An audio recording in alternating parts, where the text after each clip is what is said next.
We have right here on the TSC News line, he's one of the top bantamweights in the world, UFC fighter, the man with one of the coolest nicknames around, the funkmaster, Aljamain Sterling. Man, how's it going? Not bad. Just had a full busy day of training and just work. So you're definitely keeping a busy schedule. For those that don't know, you train with Matt Serra and Ray Longo, and those guys have put together a pretty impressive team, and they have some decorated backgrounds in their own right. What's it like training under them? Well, I like to refer to us as the Long Island Stud Muffins. But no, it's great training, great atmosphere. One of the reasons why I actually coach a lot more at the gym is because the one piece of the puzzle I felt like we've been missing was that team training where you can kind of get everyone together. We do a lot of individualized training, and as you can see, you have a lot of individual success. We're not a very big team by any means. I mean, we've had Pete Dragosel, Eddie Truck Gordon, Chris Weidman, Ali Quinta, myself, and Luke Kumo, Matt Serra. So we don't have a ton of guys that have come out of here going into the UFC, but it's such a small, tight-knit community. Everything we do is a lot of individualized training, pad work with Ray, running hill sprints. We bring in wrestlers particularly for that specific person, and we try to tailor everything to that fighter for whoever's got that fight coming up. The most that we do team-wise is BJJ, and running together. So we run our hill sprints together, or we'll work out at the same time, but we're doing separate things, getting ourselves prepared for separate fights. So this is my way to help build up the younger guys coming up in our gym, and I think it's been working pretty well so far. A lot of these guys don't have wrestling, never wrestled, and I'm building these guys up, alongside with Ray and Matt Serra. So we're gonna have some scary guys coming out of this gym in I want to say probably a year or two. So you grew up in upstate New York, correct? No, I'm from Long Island, bro. Okay. I'm a Long Island stud muffin. Okay. Because the internet lies sometimes. I was doing my research on you. It said originally Cortland, New York. Cortland, New York. Yeah. I think it's silly. I've tried to change that. I've emailed people. I don't know. I'm like, dude, I'm not from Cortland, New York. I'm not saying there's anything wrong with Cortland. Nothing wrong with Cortland. But I'm a Long Island guy, born and raised. Parents from Jamaica, but born and raised Long Island guy. Okay, so what was your first love growing up in terms of athletics? Because you're an MMA fighter right now. Yeah, you had a standout wrestling career before you got into mixed martial arts. What first drew you into playing sports? Well, I grew up playing a wide range of sports, primarily basketball and football. And then I eventually moved over to, not football, soccer. I keep calling it football. That's what we call football in like other countries. Right. Soccer. So soccer, basketball. Basketball was always the first love, though, and moved on to baseball. I didn't really like that. Started running track. I didn't really like the idea of running for fun. That wasn't really fun to me.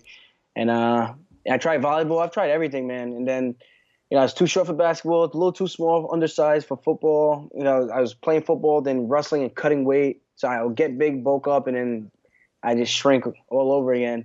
I don't think anybody needs a 112-pounder football player in high school. So, and I got cut from the basketball team after the first day. I made the first day of tryouts. The second day I got cut. And then coach told me, come out. You're never going to be taller than 5'5". And I was like, you know what? Maybe you're onto something. And I went to my first wrestling practice, and it was just pretty natural. I had fun doing it. And I was like, man, this is fun. I could pick these guys and slam them and not get in trouble, not get suspended. So that was my way of, keeping out of the streets and staying out of trouble. One of my brothers was a gang member growing up.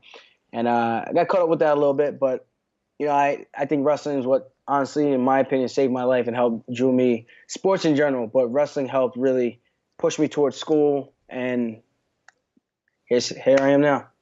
And I hear wrestling is a phenomenal base, and obviously it's a phenomenal base these days in mixed martial arts in terms of takedowns, takedown defense, being able to dictate where the fight goes. But from a mental standpoint, I know people that wrestle right now, and it's just, between the weight cut and making your commitments and everything else, all the time and dedication that goes into it, I feel like it teaches them a certain amount of discipline and helps develop a maturity. Would you say that? 100%. You have to truly want to do it, want to make the weight class and you have to actually care about it. If you didn't care, you wouldn't do it. It's a hard enough sport as it is just to do. So for you to do everything and factor in the dieting and the extra running, the extra jump ropes that you got to do, the extra practices, bringing people in to lose that extra 2-3 pounds that you got to make just to compete the next day.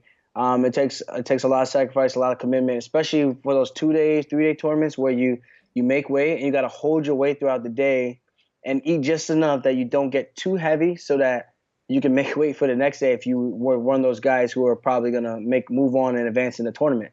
So it was one of those things that tested you a lot mentally. I remember one time my coach made me, coming from Thanksgiving, I wrestled 133. I came back, I was 20 pounds overweight, and I made the weight class. I made the Wayland 133 in 2 days. In 2 days. And it was the most ridiculous thing I think I've ever done in my lifetime, the most challenging thing. And, it broke me at the very end. And then the worst part about it is my coach didn't even wrestle me. He put the backup in.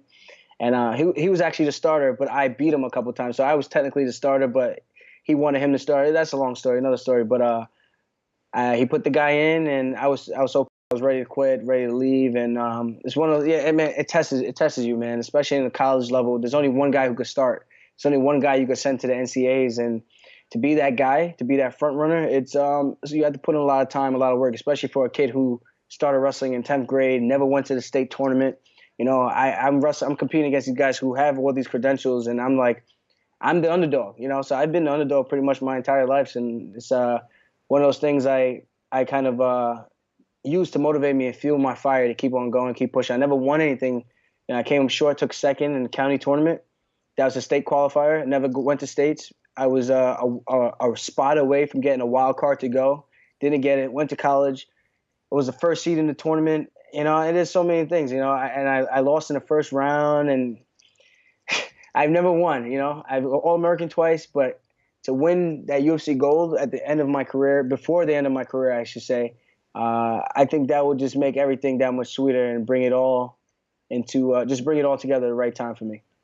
Now, how did it all come together for you in MMA? Were you one of those people that maybe watched the Ultimate Fighter and were like, oh, this is pretty cool, I should try it? Did you stumble upon somebody? I did read some things online, but based on what we talked about with where you grew up, obviously there's some misinformation out there. Who drew you into MMA? When did you become aware of it? And what made you want to say, you know what? I'll get punched in the face. Well, John Jones is the guy, so you are right about that. He is the guy who actually allowed me the opportunity to train while I was still in school, still finishing up college, still finishing up my college career with wrestling. And he gave me the opportunity to come down to the gym right where he transferred. So he dropped out of school. I transferred schools, and he happened to be training right down the road from where I was. So I hit him up on MySpace when MySpace was popular at the time. Went down, and I haven't stopped training since. I've always had a just curiosity about the sport because I used to scroll through the channels back in the day. And it would be on TV, and I never knew, I didn't even understand how to use a TV guide. That's one. So I'm just a young kid, don't know how to use a TV guide, but I'll skip through the channels and I'm just hoping I can find it. And I've been hooked ever since that, but I never gave it a thought, maybe this is something I could do. But when I saw someone that I actually knew, went to college with for a semester, and I saw what he was doing, I was like, man, this guy's having success. He's 6-0 at the time. I think he had just gotten to the UFC. I was like, yeah, I want to try this thing out too, man. Because he showed me a lot of stuff wrestling wise. He was a phenomenal standout wrestler himself, and I thought we had similar body types. And I just thought, you know what, if the stuff he could do, I feel like there's no reason why I can't do any of that stuff. And even today, I feel like people kind of compare me to him a lot early on in my career as the mini John Bones Jones. And I don't know if I lived up to the hype. I guess not, but I think we're all different men here. He's more of I don't even know. I can't even say he's more of a striker or more of a grappler. He does it all. So, following my own footsteps, my own path, and creating my own way. What are your thoughts on everything that he's going through right now? Because he's a guy that I covered very early in his career. It was actually the first live UFC we ever covered here was when he won the title from Shogun, and we're thinking it's the dawn of a new era. I mean, just from my eyes alone, he's the best fighter I've ever seen. But obviously, he's been marred in a lot of situations. He's put himself in a lot of bad situations. We don't know what's going to happen following this latest USADA failure. Do you have any thoughts on what he's going through and what do you think, where you think it's going to go, especially being a fighter now that currently does go through USADA testing? Yeah, you know what? John's always going to be my boy. He's always going to be the homie. But I feel like there's no way you don't know what you're taking, what's going in your system. That's a little funny to me. That's the only thing that's really funny to me. But at the same time, it's kind of like, how does he feel? How does he pass all his tests and then the test right after the fight he fails? I just don't understand the logic behind that. So at least to my understanding, PEDs work. You have to get on the cycle and you have to take it consistently for a certain time period, and then you cycle off for the testing to not get caught by the testing, the people with the testers, I should say. And in order to get the benefits, you have to do it like a few weeks before the event. At least that's to my knowledge. So it's either he was doing it before the event or something is wrong with the testing that was done. And I'm no scientist, I'm no expert, so I can't blame him. I don't know if this is it's just kind of weird because it's kind of like, how convenient can it possibly be that 2 times you messed up by doing something that you didn't know, like the whole thing, like the pills, I'm like, I don't know. That I don't know. It's very messy, very tricky, very weird. But like always, he's gonna overcome it as he always does. If he gets the ban for 4 years, I think his career will be done. I don't think there's any reason for him to come back. I think he's made enough money throughout the course of his career, and if he's smart and if he's invested, I think he has some smart people around him in a circle that he won't need to fight again. It's not Conor McGregor money, but it's not Floyd Mayweather money. But I'm pretty sure he's made some pretty good coin through his MMA career. For sure. Now, and I heard the USADA testing is no joke. We've seen it be no joke when it comes to people that have been caught, have been flagged for violations. But what we don't always hear about is how you have to let them know what your whereabouts are, what you're doing, the time of day, them randomly showing up at your door. I mean, I'm sure you as a clean fighter appreciates the fact that, they're trying to keep the sport clean and everything. But just how intense is that drug testing and that whole schedule around it? It can be a little much, but at the end of the day, if you want to play on an evil level, on an even level playing field, it's you kind of just have to deal with it. The only thing with the USADA testing is like, I know I don't take anything, so for me, it's kind of like if my test samples were to ever come back positive, I'm looking at them like there's no way in hell, And so it's kind of like, I don't know if that's something that could be going on with John, Don Fry did an interview. It was a very interesting point that he brought up, and he said USADA can catch whoever they want to catch, and I kind of have to agree with that. I'm not saying USADA is, not about integrity and all that, but at the same time, it's kind of like you don't know. How can you know? You're putting your trust in someone else that they're doing the right thing, and you never know. Maybe it's like a thing with when it comes to betting or gambling. Like, who knows what's going on behind those doors? And I feel like there should be some way someone should be able to kind of not see, but verify that the samples were handled the right way. I mean, I'm just making this more complex, of course, but at the same time, you mean like more? You're saying more transparency? Transparent. Yeah, because then they come to my house, I sit down, or for 20 minutes, they take my blood. And after they take my blood, they pack everything up. Yeah, okay, everything's packed up. It looks good. You didn't touch it, whatever. And then when you get there, I don't know what happens when it gets there. Nobody knows what happens when it gets to the lab. So who's to say everything is being followed to the T, crossing the T's, dotting the I's, to the procedure, the 100% the way it's supposed to be done. And that's my only issue, only thing that I will say. But at the same time, I do truly believe there are still about 60 to 70% of fighters that are still finding ways to cheat. And it's just a game of how can I find a new way to cheat the system until we get caught, and then we got to find a different way to cheat the system again. And by the time then, those guys made their money and they're long gone and they're out of the sport and they're like, peace, see you later. I take my duffel bag of money and I'm gone. So, credit, kudos to those guys, but I just couldn't do something like that to my body. I don't know. But transparency would be a lot more peace of mind for all these guys. Like if John was able to see his testing right there and then them testing it, I don't know. Maybe I'm overthinking it, but at the same time I know a lot of people are thinking John has to be the dumbest guy, right? I know how many people probably saw those headlines and that's the first thing that they said. This guy's an idiot, complete moron, can't get out of his own way. But at the same time, when you think about it, do we really believe he is that dumb to go do that and fail? Like just the series of the orders of the event, it just makes no sense. It literally makes no sense. Right. I mean, it could also have been, again, instance of proven guilty, he gets his due process. It could be, bad advice as well. From what I understand, that's a drug that supposedly leaves your system relatively quickly. So, Turbinol, yeah. Yeah. So could be bad advice. I don't know. But yeah, hopefully it works out for him. But yeah, not a good situation. I do appreciate that in-depth look at the USADA testing, though, because I feel like not enough fans really know what goes into it. That's not another full-time job, but that's another thing you have to worry about in addition to training and weight cutting and Yeah. and everything else. Yep. So you trained with. So when you hooked up with John Jones, you trained with him. I'm assuming this is for his old team, Bomb Squad. Yeah. Yep. Okay, so you trained there, did your thing. When did you make the transition back home in Long Island? Well, I was done with wrestling, and I coached for 2 years.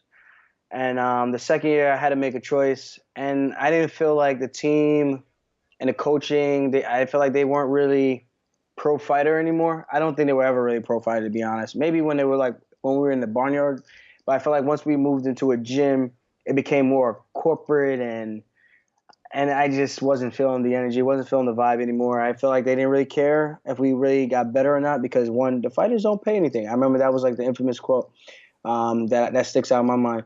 Fighters don't pay anything. They don't pay my bills. I'm like, all right, I get that, but at the same time, this gym was pretty much started based around us, being there and being the guys who were going to be around and teaching classes and stuff like that, and being the fighters, the faces of the gym, so to speak. And I didn't see any growth. I didn't see any real honest future, and I had to be honest with myself. And I made a big decision. I was going to either go back home to Long Island, I was going to go to Florida to go train, or I was going to move out to California and find a gym out there. So you ended up finding Sarah Longo. Were you aware of them before you got linked up? Yeah, that was actually pretty funny because Chris Weidman was at my third pro fight at the Ring of Combat, and I mean, it was probably my worst fight ever. It was kind of similar to the Caraway fight, except there was like zero punches and like zero kicks that I threw. Really, I just wrestled the guy to death. He was content with wrestling with me, and we were just rolling around, losing position, and I was just so exhausted. But it was a sloppy fight. And he came up to me. He's like, "Bro, aren't you a Long Island guy?" I was like, "Yeah." It was like, "What are you doing all the way upstate? You should come down here and train with us." I was like, "I appreciate it. I would love to. I'm just still finishing up school. I can't just drop out of school. I started something and I want to make sure I finish it. That's just the way I am." And I didn't, I didn't. He was like, "All right, when you're done, kind of talk to me." And I reached out to him on MySpace. It took him a few days, not MySpace, Facebook. It took him a few days to get back to me. But he got back. I told him I was coming down, come back home. I was like, "I'm not sure if you remember me," but he did. And I came down, tried out this gym. I tried out Long Island MMA, and I tried out Belmore Kickboxing. And I think the best fit that I found after meeting everybody, interviewing them, and seeing the team atmosphere and all that, I think I told myself, I said, this is the team I need to join. This is the team I need to be with. And I think I made the best decision I could have made. Yeah, you've obviously had quite a bit of success, but I'm sure it must have been a pain for years to have to fight in New Jersey as opposed to fighting in your home state of New York. I mean, finally, over the last year, MMA has been legalized here. How happy are you that all of this BS politics is finally out of the way? I'm extremely happy about it. Now, the only thing they got to do is lift that ban for me to fight, and then I'll be happy so I can fight in my own backyard. So for me, it's still not really legalized in my mind because I can't. I can compete everywhere else except for New York, which is kind of silly. But um, I think they'll do the right thing and review my case one more time and make sure the hometown kid can actually fight in his hometown. How'd you get the nickname Funkmaster? It's my wrestling style, man. It's dirty. You don't want to shoot on these legs. You shoot on these legs, you're usually gonna get twisted up in a pretzel or something. And people say my legs are like arms. They're like hands. I use my feet like hands. I call them feet arms. The old Anderson Silva feet arms. And as far as being outgoing like you are on social media and on podcasts and in this interview right here, has this always kind of been your personality, or did when you were growing up, was there something in like pop culture or sports that you kind of looked up to that was like flamboyant and kind of influenced you to do that? I think I've been pretty outgoing when I was a younger kid. I like to meet people. I was never shy to meet people.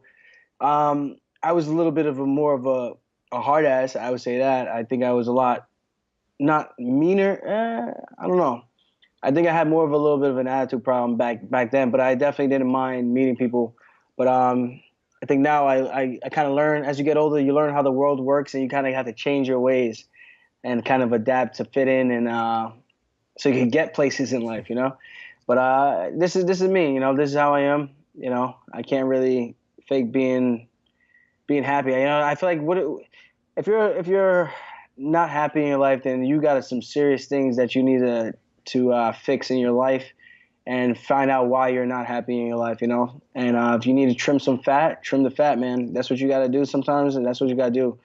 And at the end of the day, number one is always going to be you, and no one's going to look out for number one like yourself. For sure. Well said. You mentioned boxing on your Twitter feed in this interview. You mentioned also possibly grappling while you're waiting for a fight. Could we also see you in pro wrestling? Because you seem tailor-made for that as far as the athleticism and the mic skills. You know, I mean, Tom I've Lawler's thought done about it. Matt Riddle's done it. A few guys have done it. Shayna Baszler. I mean, they're doing pretty well. Yeah, I have thought about pro wrestling before. Even my friends back in high school, they used to say, "Yo, what are you gonna do when you finish wrestling in high school? You're gonna be a WWE guy?" I'm like, "Nah, man. I'm like, that stuff's fake. I want to do the real stuff and hurt people." But that's me talking back then. But now I'm like, yeah, I could see myself doing it. I think back then it was more of a maturity thing and kind of looking at it like I can't take myself serious doing this. I probably still couldn't take myself serious doing it, but I think it would be hilarious, and I think I could actually probably pull it off, which would be the funny part about it. But I don't know. We'll see. We'll see. I'm not gonna rule anything out. I have options. I'm gonna keep all the doors open. When did you realize that you were no longer in wrestling when you got into MMA? Like, what was I guess a wake-up call for you when you stepped into the ring or the cage? The wake up call was when I went to go shoot on a guy and he threw a knee. It was in an amateur fight, bro. I shot on this guy. He was on a 4-fight win streak. I think it was at 145. I shot in and I went to this fight with no corner. I drove out there by myself. It was all the way in New Hampshire. I drove out there by myself, combat zone 26 or something like that. I shoot on this guy. I throw like a jab. I'm doing the Anderson Silva. I'm moving around. I throw like the jumping switch kick to the body because I think they said we couldn't throw head kicks or something like that. So then I throw the jumping switch kick to the body. I back up and I'm pumping the jab. I don't know what I'm doing. I had no striking instructor. And then I shoot in. I level change hard. Like I level change so hard that he almost caught me with like an uppercut. And then I shot in, level change and shot in again. He threw a knee and hit me right in my collarbone. And it's never felt the same ever since then. And then even after the fight, in between rounds, I couldn't feel it. Then I choked him out in the second round. And after, I couldn't even like celebrate because I was hurting so bad. And I was like, man, this is definitely different than what I expected. Because I was used to just going in there and just smashing guys, you know? And then that didn't happen so easily in that fight. I mean, I got the finish, but it didn't happen the way I thought it was going to be like, just walk in, walk out. And then I had another fight that was pro, and I took the guy down, and he started smashing my head with elbows because I kept my head down. I always wanted to, like, protect the moneymaker. I'm trying to throw, like, these baby rabbit punches, and he's taking his hands, and he's throwing elbows at the top of my head. I'm like, bro, what is going on right now? This is, like, is this even legal? I know it's legal, but in my head, I'm like, yo, this is not legal. This can't be legal right now. But, yeah, I realized I was in a fight real quick. So was that collarbone the worst injury you've suffered in MMA? Worst injury, it's hard to say. I've had 3 surgeries: labrum, bicep tendon from practice. I tore the labrum from like wrestling and training, and I did the hernia in the Mizugaki fight. Oof. So I mean, I'm pretty beat up, man. I mean, it doesn't look like it in my fights, but my body takes a beating. It takes a lot of beating, especially in training, man. I go hard. I go hard in the paint, and I think that's what people don't really realize. I put a lot of effort into, and a lot of effort and a lot of pride in being the least hit fighter in the bantamweight division. Like, these guys can't touch me, man. And I pride myself on defense. Take the fight to where I need to take it. I'm not in here to be one of those rock'em sock'em robots. I fight smart, take the guy down, be intelligent about it. It's an intelligent man's sport. If you're smart, you go in there, do what you got to do, and get your hand raised. At the end of the day, the only thing that matters are those W's. In pro wrestling, they say guys have a bump card, and it gets to the point where the body just can't take anymore. You said you're kind of beat up these days. Obviously you're still healthy, you're still an active fighter and everything. But do you have kind of like a set date or a set amount of fights like in your mind, like for the future? Like, for example, like if I don't know, a couple years from now you're not in like title contention, is that when you say, you know what, maybe I'll go in a different direction? Yeah, 100%. I was actually talking about this in depth with some of the younger guys. They were actually really taken back by the age that I said. They thought I would have been fighting much longer than what I said I would do. And that age is 32, man. I don't plan on fighting past 32. I'm praying that I'm putting in the work to make sure I get everything out of the sport that I want to get out of it. And around 32 is when I want to be done. So I'm praying that I get to accomplish the goal of winning a UFC title and cap off my athletic career in a huge way. For me, this is more about making up for all those times I came up short. So if I can get this, man, this is success to me. I feel like in my own mind, growing up with the way I grew up, the people I grew up with, I didn't see much of a future, and I didn't even thought I was going to go to college. So this is success for me. I feel like right now, just being in this position that I'm in now, I feel I'm very successful. But at the same time, I know I'm not done, and I know there's still a lot more to accomplish, a lot more things that I can take advantage of and gain out of this sport. And I want to take more from this sport than this sport takes from me. And that's one of the things I always tell these younger guys: like, don't let this sport be bad to you. Be good to make sure this sport is good to you. Get everything, every last dollar, every last penny you can get out of the sport, because when it's over, man. There's no going back, and your body, you're not going to get that back. You're going to leave that body in the cage, wherever you decide to fight. And that's the way I look at it. And I'm assuming 32 would also be the cutoff time for, say, like boxing or anything else that's like physical like that? I think so. I think at 32, hopefully I made enough money where I could ride off into the sunset. And, hopefully I get that FDNY job that I want, and do some real estate, maybe do some TV. We're working on a TV show with Aya Quinta and I. So hopefully that gets going. And, that's the way I'm looking at doing things. Or I could go back to being a phys ed teacher. I got a lot of options. There's a lot of opportunity for me to do a lot of different things. And I'm college educated. I'm smart. So it's just a matter of picking what I want to do and what I'm most passionate about. I love coaching kids. I love helping people.